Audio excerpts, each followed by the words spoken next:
kai yaron nan a ce kwana 3 mun ɗauko yaro ba wani bayani ba namban waya.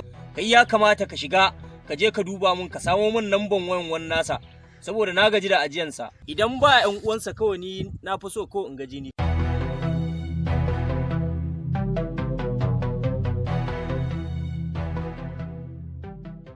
Wallahi ni kaina maganan da nake saboda bai kamata a ce wai a ce an ɗauko yaro kwana 3 ba a ce ba wani motsi. Kai ka san motsin muke jira, yanzu maganan da nake yi kenan.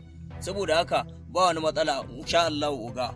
Oga yanzu ni dai zan shiga gari in je in samu namban nan. Oga ni dai abin da nake so fatan nasara. An gama oga, an gama oga. Dama sai ka ga dawowa.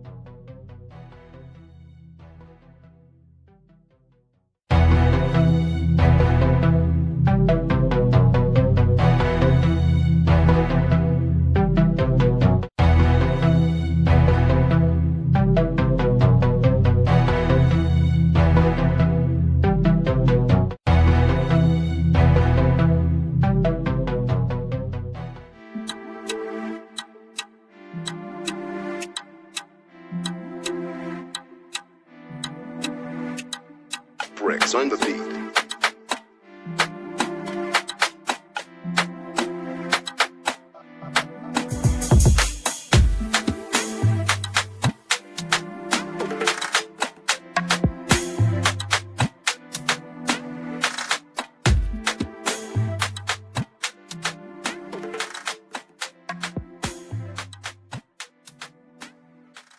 na ce mun malo on top Allah ya baka abinda haushi ne ni ga zagi gaban mahaifiya waiwaye a dan tafiya mun yi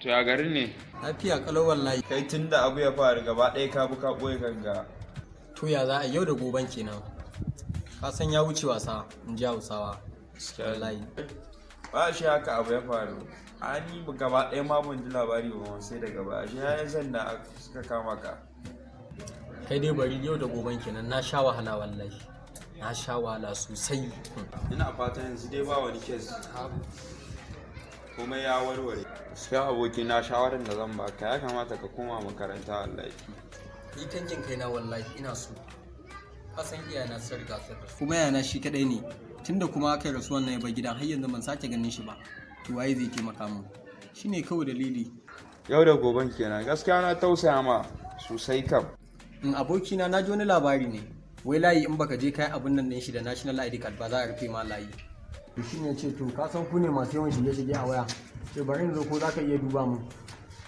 ana yi da gaskiya ne mana shi national ID card din kana da shi ina da shi amma na tawo da shi okay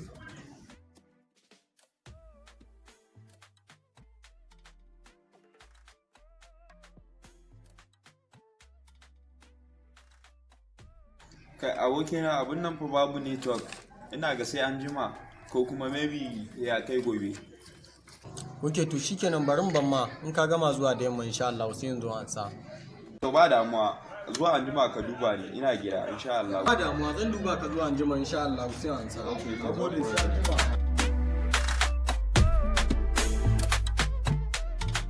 kwancin kai dama ta samu har uba ga zai ji daɗin harkar nan bari in yi sauri in je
An dace dai ko? Oga, an samu namban nan bugu da ƙari har da wayan da za mu kira. Yanzu kana nufin wannan ne namban baban nasa? Ban fa so a samu saɓani, idan aka samu saɓani kai ma za ka ji a jikinka fa.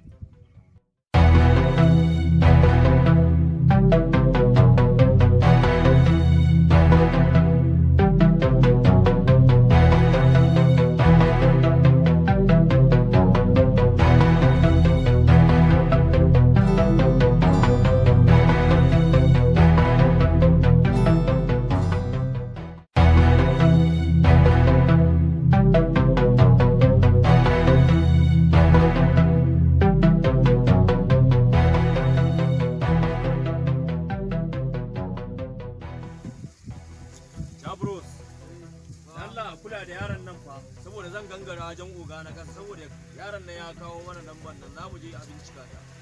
Saboda haka da Allah ku kula da yaron nan fa, ban so in samu wani matsala fa.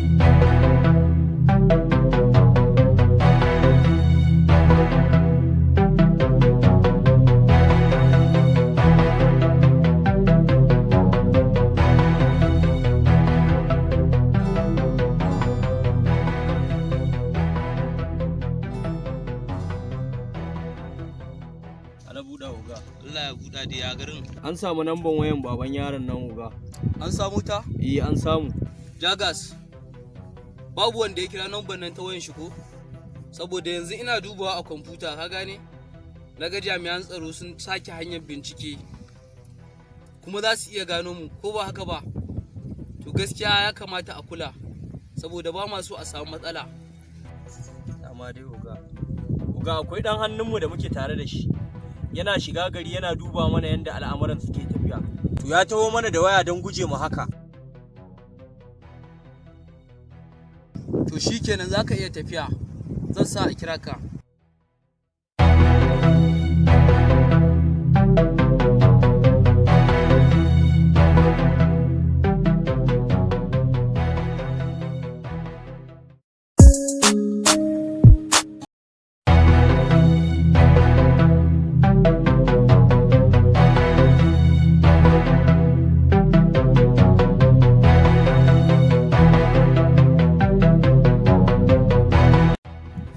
Shikenan za ku iya tafiya. Ana buɗa oga.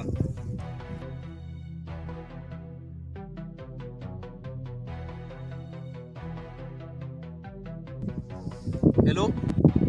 Ɗanka zai magana da kai. No dad, masu satan mutane ne suka sace ni. Saboda haka, muna son kuɗi a gare ka. Za mu kira ka nan da wani lokaci. Saboda haka kuma za mu neme ku sati mai zuwa. Salamu alaikum masu kallon mu. Sunana Muhammad Rabiu aka Investing aka Moshud, mashiryi kuma mai bada umarni a cikin shirin Yau da Gobe. Domin samun sababbin shirye-shiryen mu za ku iya bibiyan mu ta shafin mu na YouTube. Domin ba mu shawarwari ko kuma ƙarin bayani za ku